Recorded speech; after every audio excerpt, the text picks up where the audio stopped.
They found his body 3 miles from the canyon mouth, face down in the red Arizona dirt, fingers still curled around a piece of paper so old it had begun to bleed into his skin. The map, what was left of it. The edges had burned away, from what no one could say, and the center, where the X had been, was missing entirely, torn out or eaten.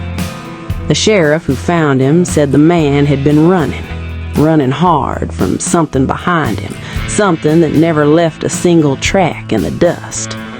His name was Silas Greer, and when they buried him in the Yavapai County dirt, 31 years old, with no family to notify and no money to his name, nobody asked too many questions. Men died out here. The Arizona Territory in 1879 had a way of swallowing people whole, but the map he carried, the fragment of it, that didn't die with him. It passed hands, quietly, the way dangerous things always do. Because Silas wasn't the first man to die chasing it. He was the fourth. The story of the Sangre del Diablo map begins the way most legends do, with someone who should have kept her mouth shut. His name was Delgado Reyes, a silver trader out of Tucson, who claimed he'd purchased the map from a dying Yaqui elder somewhere south of the Gila River in the summer of 1871. Reyes said the elder's last words, spoken in Spanish, were a warning. The mountain gives everything and takes everything back. Reyes didn't heed that warning. Neither did any of the men who came after him. The Arizona Territory in the late 1870s was not a place built for the patient. Silver strikes were reshaping the landscape faster than maps could keep up with. Tombstone was barely 2 years old, still screaming itself into existence. Men were arriving daily from California, from Texas, from as far as Missouri, all of them carrying the same quiet fever, the kind that doesn't break. The desert here is not the soft, watercolored desert of paintings. It is brutal and indifferent. The saguaro cactus stands like a sentinel, arms raised, warning you off. The sky above the Magalone Rim turns a color at dusk that has no name in English, something between blood and bruise. The heat doesn't just rise from the ground, it radiates from the rock itself, like the land is alive and furious. Into this world, the Sangre del Diablo map arrived like a lit match. Delgado Reyes made it 18 months before he disappeared. His trading post outside Tucson was found locked from the inside one morning in early 1873, and when the door was finally broken down, everything was exactly as he'd left it. Coffee cold on the stove, boots by the door, ledger open to that week's accounts. But Reyes was gone. His horse was still in the stable, and the map, or at least the copy he'd made of it, was sitting on his work table, weighted down by a river stone, waiting for whoever found it next. That was a man named Hector Voss. Voss was a German-born cartographer who'd come to Arizona to map the river systems for a railroad survey. He had no interest in treasure stories. He was methodical, precise, a man who believed in what he could measure and draw. But when he saw Reyes's copy, something changed in him. His partner on the survey, a man named Alcott, later wrote in a letter that Voss became a different person overnight, quieter, distracted, spending his evenings studying the map by lantern light while the desert outside went dark and the coyotes called across the arroyos. By spring of 1874, Voss had abandoned the survey. He told Alcott he was going north, toward the Matzazal Mountains. He said he'd be back in 2 weeks. He was never seen again. The second man gone, the map still circling. Here is what made the Sangre del Diablo map different from every other treasure chart floating through the saloons and trading posts of the Arizona Territory. It was internally consistent. Every man who studied it, and there were more than a few who tried before making excuses and handing it off, noted the same remarkable quality. The landmarks on the map corresponded to real geography. The canyon formations, the dry washes, the volcanic rock formations, they matched the actual terrain of the Matsazal wilderness. Whoever drawn the original had been there, had stood in that specific place and committed it to paper with extraordinary care, which meant the treasure, if it existed at all, was real. But there was one feature of the map that no one could explain. In the center, surrounding the final location marker, someone had drawn a symbol that appeared in no known Yaqui or Apache tradition. It wasn't Spanish colonial cartography. It wasn't railroad survey notation. It was a circle, inside a circle, inside a circle. 3 concentric rings with what appeared to be a human figure at the center, arms extended, facing downward. One man who examined the map, a Jesuit scholar named Father Anselmo, who passed through Tucson in 1876, went pale when he saw it. He said 2 things before he left the room and never returned to the subject: that the symbol was old, far older than anything European in the territory, and that it was not a marker for treasure, it was a marker for a door. A door to what, he would not say.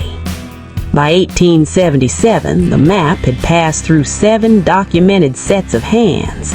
2 men had disappeared, one had returned from the mountains half mad, claiming he'd found the canyon, claiming he'd stood at the entrance of something vast and dark inside the earth, but he'd heard a sound coming from within it that stopped him cold.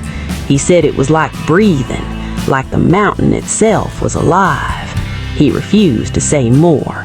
He moved to California within the month and was reportedly seen in San Francisco, living under a different name, jumping at shadows. Nobody laughed at him. That was the thing about this story. Nobody laughed. And then came Silas Greer. Silas was not the kind of man legends are usually made of. He was slight, bookish for a frontier man, with wire-rimmed spectacles and hands that had never done much hard labor. He'd come to Arizona from Cincinnati, where he'd worked as a copy editor for a regional newspaper. Something had drawn him west. He wrote to his sister back in Ohio that he needed to see what the world looked like before it was settled. He arrived in Phoenix in the winter of 1878, found work at a mining assayer's office, and might have lived out a quiet and unremarkable life cataloging ore samples if he hadn't made one particular acquaintance: a man named Calhoun. Nobody knew Calhoun's first name. He offered none.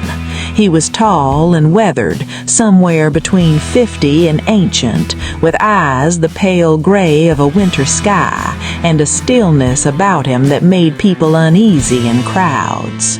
He spoke rarely and moved like a man who had been places most people wouldn't survive. He arrived in Phoenix in the spring of 1879, took a room at the Merchants Hotel, and within a week had made the acquaintance of Silas Greer. How exactly was never entirely clear, but the result was that Silas, who had been quietly living his unremarkable life, was suddenly possessed by a singular obsession: finding the canyon the map described. Because Calhoun had the map, or what was left of it. He'd told Silas, and this comes from a letter Silas wrote to his sister that was found among his effects after his death, that he'd been following the map's trail for 6 years, that he'd watched 3 men disappear into the mountains and not return, that he wasn't interested in the treasure. What he wanted was to understand the symbol, the 3 rings, the figure at the center. He said he'd shown the symbol to 12 different people with expertise in indigenous cultures, in Catholic iconography, in Masonic symbology, and that every single one of them had recognized something in it, but none of them could agree on what it was, as if the symbol existed at the intersection of many traditions, but belonged completely to none. Silas was hooked. Of course he was. They left Phoenix on a Tuesday morning in June, heading northeast into the Matsitsal wilderness.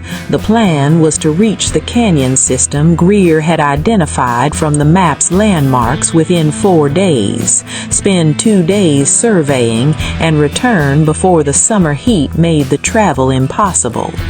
Calhoun had done the route before, or near enough to it, and seemed calm and purposeful as they rode out of the city into the yellow morning light. Silas described the first day as almost beautiful. The desert spreading out ahead of them, the Matsitsal peaks cutting sharp angles against the blue sky, the silence so complete that you could hear your own heartbeat. That silence ended on the second day. They found the first marker on the map, a distinctive basalt formation shaped like a curved wall, exactly where the chart said it would be. Silas wrote that he felt in that moment a strange doubling of the world, the paper version and the real version finally aligned, as if the map was not a document of a place, but a summons to it. They left camp that night in a dry wash, and Calhoun, who had been quietly increasingly quiet, told Silas something that kept him awake until dawn. He said that every man who had found markers, and at least 2 others had made it this far before turning back, had reported the same experience the second night. A sound, not from any identifiable direction, but from below. A low, rhythmic sound, like a pulse, like the ground had a heartbeat. He said one of those men, a prospector named Garza, had woken in the night screaming, insisting that something had touched him, that a hand, a cold hand, had pressed flat against his chest while he slept, and that when he'd opened his eyes there was nothing there, just the stars above and the canyon walls around him, and the air completely still. Silas wrote that he listened to this without comment, and then he wrote one more line before the letter ended. He wrote, "I can already hear it." They pushed on the next morning. What happened over the following 48 hours exists only in fragments. A few pages of Silas's journal that survived, Calhoun's own sparse account given to the Yavapai County Sheriff 3 weeks later, and the testimony of a Yaqui scout named Tres Rios, who claimed to have tracked them from a distance for much of the journey. What the fragments agree on is this: they found the canyon on the 3rd day. It was not marked on any official survey. It was narrow and deep, cutting into the rock at an angle that the sun never reached the bottom. The walls were covered in the same concentric ring symbol from the map, repeated hundreds of times, carved into the stone at every level, from the canyon floor up to heights a person could not reach without scaffolding, as if it had been carved over generations, as if people had been returning to this place to mark it over and over and over across centuries they couldn't name. Silas went down. Calhoun stayed above. He said he watched Silas descend for perhaps 20 minutes, moving carefully along a narrow ledge until the shadows swallowed him. And then he heard the sound, the pulse, coming up from below, from wherever Silas had gone, low and rhythmic and deeply wrong. He called down to Silas. No answer. He called again. Silence. He waited at the canyon edge for 2 hours, then 3. The sun moved across the sky and the shadows in the canyon shifted, and still nothing came up from below. At nightfall, Calhoun left. He came back with help 4 days later. They found Silas's ledge. They found his pack, left neatly at the entrance to a narrow cave mouth at the canyon's base. Inside the cave, about 30 feet in, they found his lantern, still warm. But the cave continued beyond the lantern's reach, and none of the men who went in would go further than 30 feet. They said the air inside the cave changed at that point, got heavier, got cold, impossibly cold for an Arizona summer, and the sound was in there too, right there, all around them, the heartbeat of something they could not see. They pulled back, left the canyon, left the cave. And then, 2 weeks later, 3 miles from the canyon mouth, face down in the red Arizona dirt, Silas Greer. The sheriff's report noted that Silas showed no signs of violence, no wound, no bruise, no broken bone. His canteen was full, his boots were on. He was by every physical measure a healthy man who had simply stopped living. The cause of death was recorded as exposure, though the body had been found only half a day after Calhoun reported him missing, and the temperature that week had not exceeded what any frontier man would consider dangerous. The map fragment was still in his hand, the center missing. Calhoun gave his account to the sheriff, answered every question, and then left Phoenix within the week. Nobody knows where he went. The sheriff, a pragmatic man named Augustus Hale, filed the death under exposure and misadventure and moved on. But he kept the map fragment, kept it in his desk drawer under a stack of warrants. His deputy later said that Hale became strange about the drawer, wouldn't open it in front of people, sometimes sat at his desk in the evenings staring at the drawer handle without touching it. He served 4 more years as sheriff and then retired to Flagstaff, taking nothing from the office but his personal effects. The map was not among them. Nobody knows what became of it. Nobody knows what is in that canyon, in that cave, in the dark beyond the lantern's reach. Nobody knows what Silas Greer found in the 30 feet of darkness before the trail goes cold. The canyon itself, if it can even be found again, lies somewhere in the Matsitsaw wilderness, unmarked on any official record, surrounded by stones carved with a symbol that belongs to no culture and describes something no language has found a word for. Some prospectors claim to have seen the canyon from a distance. They say you can identify it because the birds won't fly over it. The ravens and the hawks and the vultures that circle everything in the Arizona sky, they curve around it, as if the airspace above that canyon is occupied by something else, something that doesn't fly, but rises. And at dusk, in the right conditions, some say you can see something at the canyon rim. Not a figure exactly, more like the absence of one.